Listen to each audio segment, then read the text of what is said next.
let's discuss some of the track and pattern commands when you want to play around with your track or your pattern. Let's get into that. So to pause, you just press play and then press play again.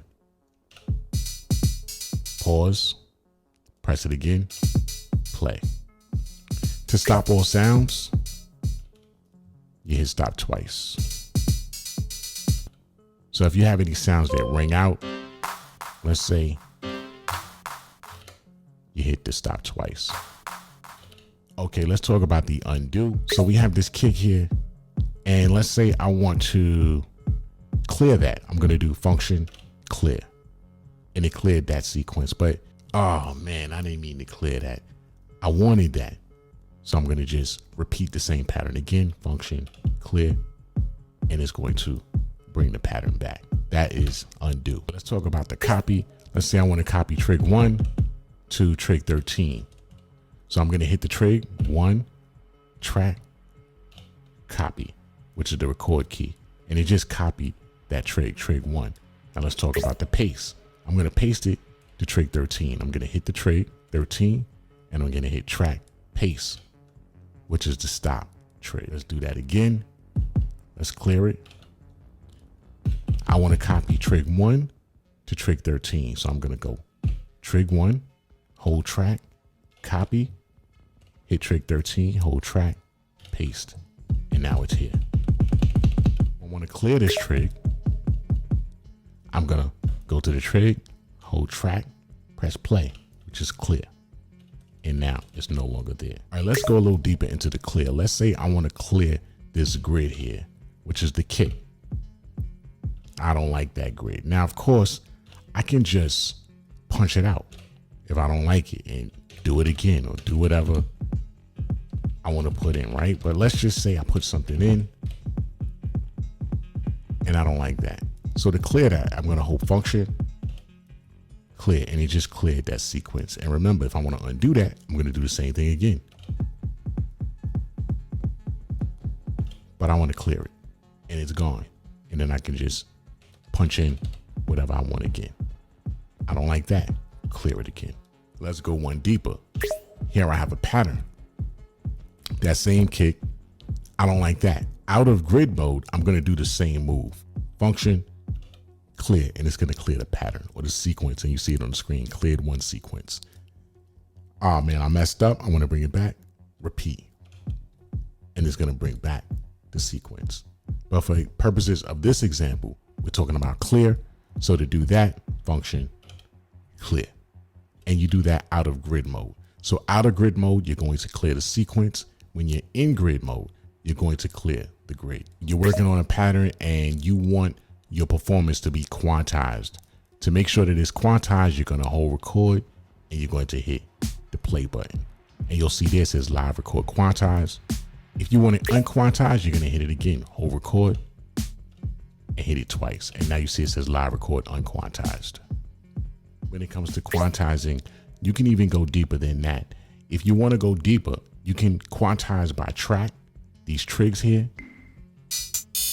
or you can just quantize the whole pattern. To do that, you hold function and you hit the quantize key, which is the trig key. And here, this will give you the option to quantize percentage wise by track. Track 13 here, you can see track 12, 11, and you adjust by percentage how much you want that particular track to be quantized, or you can just quantize by pattern by turning the H knob. Track is going to be the E knob. Select your track and turn the E knob, and pattern is going to just be your H knob if you want to quantize the entire pattern. Let's talk about the mute functions. This feature I really like a lot. I like to play around with the mutes in the DIGITAKT II. So the first step I'm going to show you is the track mute. To track mute, you just hold function and you hit track. And now you can just play around and mute the tracks as you see fit. And the trigs turn purple. So that's how you know you're in track mute mode. So you can also punch track mute. If you want to do that, you just hold function. And as you notice, the keys turn purple. You just hold function. You want to do it really quick. And you punch out what you want and what you don't want. Let me go to a different pattern with a loop with a couple more tracks in it.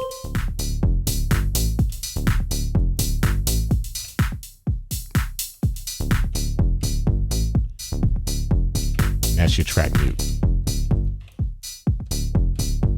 So the mutes we just did were on a pattern level. So those mutes were only going to apply to the pattern that we were in. Now we're going to talk about the global mutes, which is going to apply to all patterns within a project.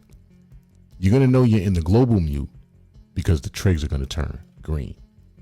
So to do that, you hold function and you hit track twice. And now you're in the global mutes. You have to be really careful with this. If you turn off a track, and you go out of this mode and you forget and you go back to that track, you won't know what's going on. So you have to always remember to turn these tracks back on when you're done, or else you will forget. Trust me, this is on a global level. So as I said, these mutes are going to apply to every pattern in the project. And you know you're in it because the pads turn green. And it works the same way. Let's say that you hold function, you're going to be in the global mute mode because that's the mode that you're in. So if you hold function for that punch effect, it's in global mute mode. Now to go back to pattern, you have to go back to pattern.